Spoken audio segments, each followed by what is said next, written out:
అందుకనే జేపీని కూడా తీసుకొని వచ్చి బాధ్యతలు అప్పచెప్పినాం. జేపీకి కూడా మనలోని ప్రతి కార్యకర్త కూడా జేపీని కూడా మన సొంత కుటుంబ సభ్యునిగా భావిస్తూ మనం అందరం కూడా తోడ్పాటు ఇస్తేనే తాను కూడా గట్టిగా నిలదొక్కుంటుంది.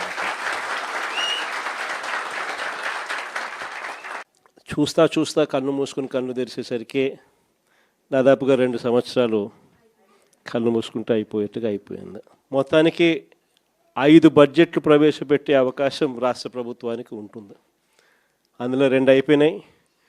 3వది ఇప్పుడు ఫిబ్రవరి చివరిలోనో మార్చిలోనో 3వ బడ్జెట్ ప్రవేశపెడతారు. దాని తర్వాత ఇంకా మిగిలి ఉండేది 2.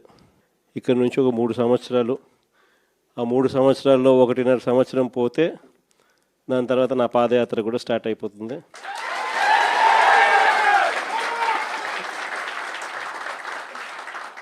దాని తర్వాత మరో 1.5 సంవత్సరం నేను కూడా ప్రజలతోనే రోడ్ల మీదే ప్రజల్లోనే మమేకమవుతూ ఆ ప్రయాణం కొనసాగుతుంది. ఇది మరీ ముఖ్యంగా ఎందుకు చెప్పాల్సి వస్తూ ఉంది అంటే ఈరోజు పరిపాలన చాలా అంటే చాలా అన్యాయంగా జరుగుతూ ఉంది. రెడ్ బుక్ రాజ్యాంగంతో ఎక్కడా కూడా ఎవరినైనా కూడా ఏమంటే అది నేను చేసేయచ్చు అని ఖండకావరంతో ఈరోజు పరిపాలన సాగిస్తూ ఉన్నారు.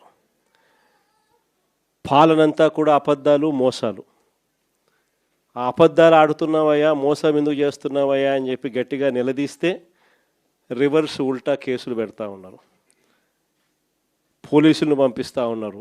పోలీసు వ్యవస్థ ఎప్పుడు చూడని విధంగా దుర్వినియోగం అయిపోయిన పరిస్థితులు మొట్టమొదటిసారిగా చూస్తూ ఉన్నాం. ఇవన్నీ కూడా ఈరోజు మనకు కనిపిస్తూ ఉన్నాయి. మరోవైపున పాలన ఎలా సాగుతూ ఉందని ఒకసారి చూస్తే పాలనలో ప్రతి ఇంట్లో కూడా ఈరోజు చర్చనీయాంశంగానే ఉంది. ప్రతి ఇంట్లో కూడా ఈరోజు చర్చ జరుగుతూ ఉంది. జగన్ ఉన్నప్పుడే బాగుండేది, కనీసం ఆయన ప్రతి నెల ఏదో బటన్ నొక్కుతూ ఉన్నాడు,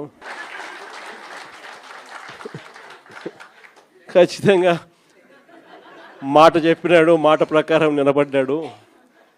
ఈరోజు జగన్ పోయాడు, చంద్రబాబు నాయుడు ఏమో బిర్యానీ పెడతానని మోసం చేశాడు, ఉన్న పలావు పోయింది, ఇప్పుడు బిర్యానీ కూడా పోయింది అని చెప్పి ఈరోజు ప్రతి ఇంట్లో కూడా చర్చనీయాంశం జరుగుతూ ఉంది. ఈరోజు నిజంగానే ప్రతి ఇంట్లో కూడా పోలికను చూస్తూ ఉన్నారు.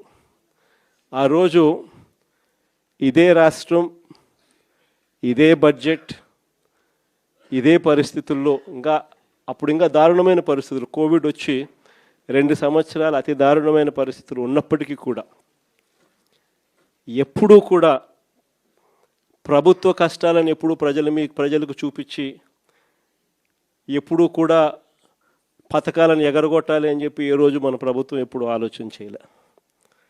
మన కష్టాలు ఎన్నున్నా కూడా ముఖంలో చిక్కటి చిరునవ్వే మెయింటైన్ చేశాం. ప్రజలకు మాత్రం చెప్పిన ప్రతి మంచి కూడా చేసి చూపించిన ప్రభుత్వం మనది. కానీ ఎప్పుడైతే మనం ఓడిపోయి